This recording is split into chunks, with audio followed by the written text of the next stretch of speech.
The look on Emma's face when she saw me at her graduation ceremony said everything. Her eyes narrowed, jaw tightening as she approached me in her cap and gown. "What are you doing in the front row?" she asked, her voice cold. "Those seats are for family. I'm David Mitchell, and at 45, I've spent the last 12 years being Emma's stepfather, or at least trying to be." Standing there in my best suit, clutching the bouquet of sunflowers she once told me were her favorite, I felt my heart sink. "I am family, Emma," I said softly, but she was already shaking her head.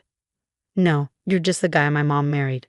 My real dad is coming, and he needs this seat." She glanced over her shoulder, scanning the crowd. "You can sit in the back. There's plenty of room there." I watched as she waved enthusiastically to someone behind me. Tom, her biological father, strode up in his expensive suit, perfect hair, and practiced smile. The same man who'd missed her school plays, forgotten her birthdays, and disappeared for months at a time throughout her childhood. But he was her real dad. "Princess," he called out, wrapping her in a hug. "Your big day is finally here." I quietly gathered my things and moved to the back row, just as Emma had suggested. From there, I could see everything. How she beamed at Tom, how she introduced him proudly to her friends, how she pretended not to notice me at all. My wife Sarah squeezed my hand as I sat down beside her. "She's just excited to see Tom," she whispered. "You know how she gets when he's around." I did know. I'd watched for 12 years as Emma chased after Tom's approval, making excuses for his absences, cherishing the rare moments he decided to show up. Meanwhile, I was there every day, helping with homework, attending her soccer games, holding her when she cried after Tom missed another holiday. The ceremony began, and I watched as Emma walked across the stage to receive her diploma. My chest swelled with pride despite everything. I remember the late nights helping her study for calculus, the weekends spent practicing her valedictorian speech, the countless college applications we reviewed together at the kitchen table. As she delivered her speech, I mouthed the words along with her. Not because I'd helped her write it, but because I'd heard her practice it so many times in her room when she thought no one was listening. She was brilliant, passionate, and determined, everything I'd hoped she'd become. After the ceremony, I waited at the back of the crowd as Emma posed for pictures with Tom. He draped his arm around her shoulders, playing the part of the proud father perfectly. I clutched a small envelope in my pocket, wondering if I should even bother giving it to her. "David," Sarah called out, "come take a picture with Emma." Emma's smile faltered as I approached. "Mom, we've taken enough pictures. Besides, Dad and I are going to lunch to celebrate." Tom checked his watch, his expression shifting. "Actually, Princess, something's come up at work. Rain check." I watched the familiar disappointment flash across Emma's face before she covered it with a practiced smile. "Of course, Dad. I understand. Work is important." As Tom hurried away with promises to make it up to her, I saw Emma's shoulders slump slightly, the same way they had every time he'd let her down over the years. But this time was different. This time, I had something to show her. "Emma," I said, stepping forward. "Before you go, there's something I need to tell you. Something I've been keeping secret for the past 10 years. She turned to me, her expression guarded.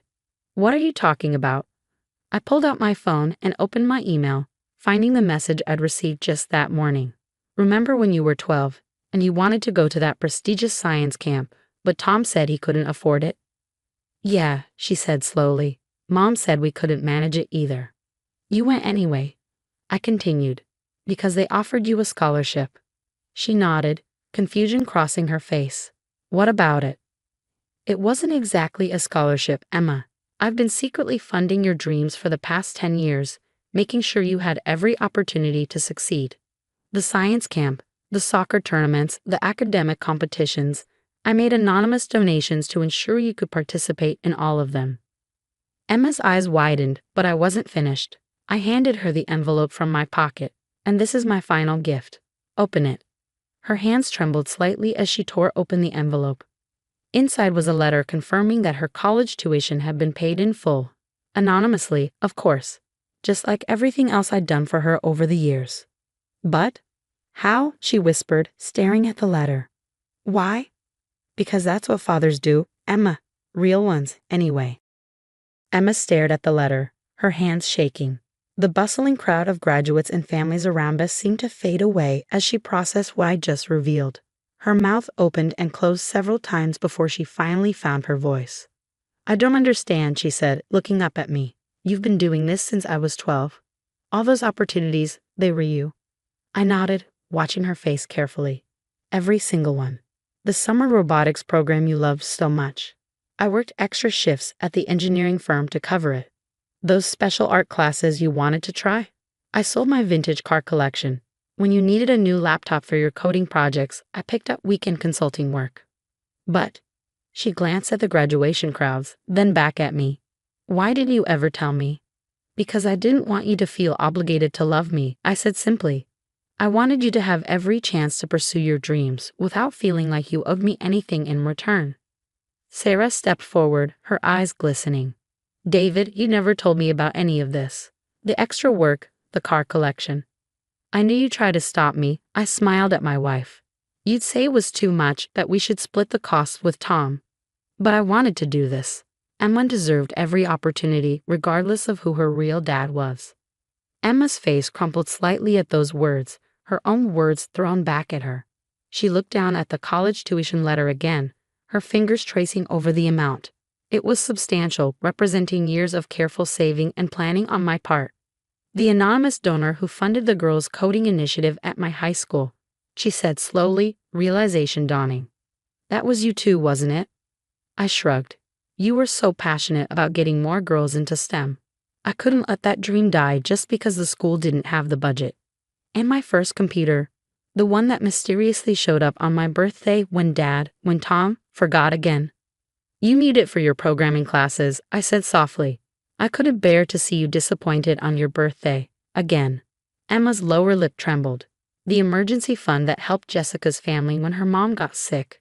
The one that meant she didn't have to drop out and could stay your lab partner. I nodded. You were so worried about losing your best friend. It seemed like the right thing to do. All this time, she whispered, I thought it was just luck. Random acts of kindness from strangers. But it was you. It was always you. The crowd around us had thinned considerably, families heading off to their celebration lunches.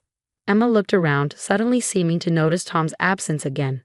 But this time, instead of disappointment, there was something else in her expression, understanding. You know what the worst part is? She said, her voice thick with emotion. I remember telling you about every single one of these things, excitably sharing the good news when these mysterious opportunities came up. And you just smiled. You celebrated with me like you were hearing it for the first time. Your joy was all I needed, I replied. Seeing you light up, watching you succeed, that was worth every sacrifice. Emma clutched the letter to her chest, tears finally spilling over. But I've been so awful to you, all these years, pushing you away, insisting you weren't my real father. And you just kept loving me, supporting me. Why? Because that's what parents do, Emma. Real parents. We love our children unconditionally, even when they push us away. Even when it hurts. We keep showing up, keep trying, keep supporting, whether they know about it or not. Sarah wrapped her arm around my waist, leaning into me. David's right, honey. Being a real parent isn't about biology. It's about being there, day after day, in all the ways that matter. Emma looked at us both, really looked at us, perhaps for the first time seeing the truth that had been in front of her all along. Then, without warning, she stepped forward and threw her arms around me. I'm so sorry, she sobbed into my shoulder. I'm so sorry. I held her close, feeling the walls she'd built between us finally starting to crumble. You have nothing to be sorry for, I whispered. Nothing at all. That evening, after the graduation celebrations had wound down, Emma sat with me in our backyard. The same backyard where I pushed her on the swing set, taught her to ride a bike, and helped her with countless science projects.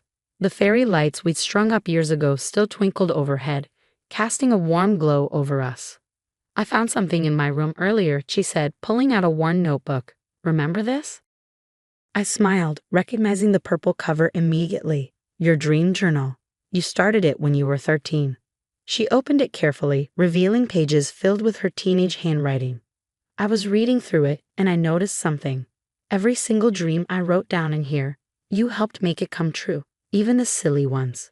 She flipped through the pages. Like this, I wish I could go to space camp. 2 months later, I got that lucky scholarship. And here, I want to learn to play guitar, but lessons are too expensive.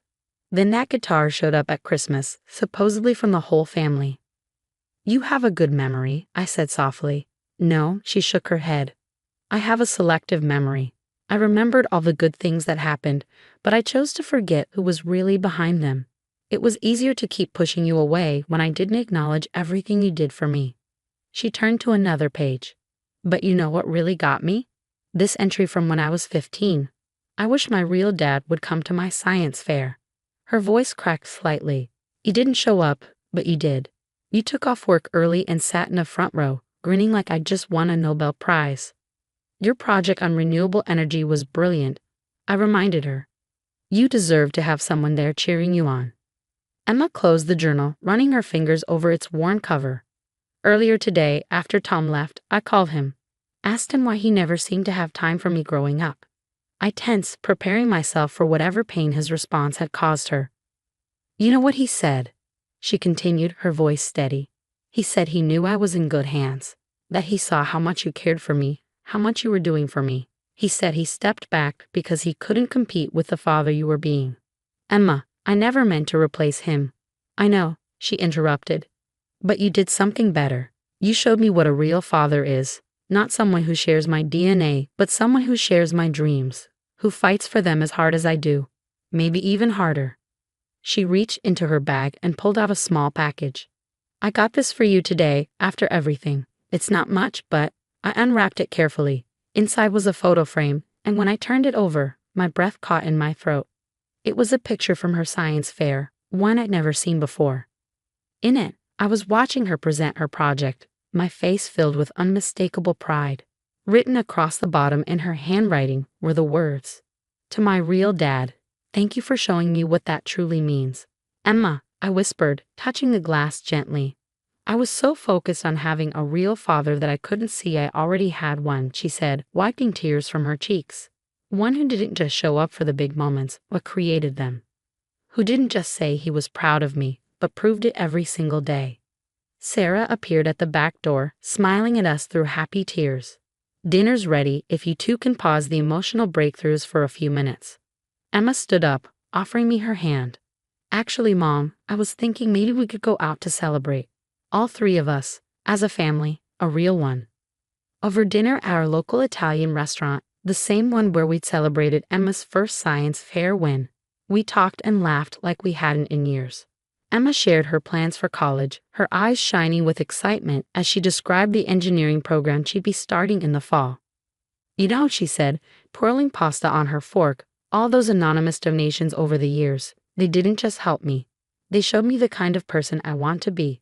Someone who lifts others up, who gives without expecting anything in return. Sarah reached across the table, squeezing my hand. That's exactly who your father is. Emma nodded, and this time when she said father, I knew she meant me. Which is why I've decided to start a scholarship fund at my high school. For girls interested in STEM, and I want to name it after you, Dad. The word dad from her lips made my heart swell. After 12 years of David or just avoiding addressing me at all, this simple word meant everything. You don't have to do that, I said. I know, she smiled. But I want to, because real fathers teach their children not just to chase their dreams, but to help others chase theirs too. And you've taught me that better than anyone.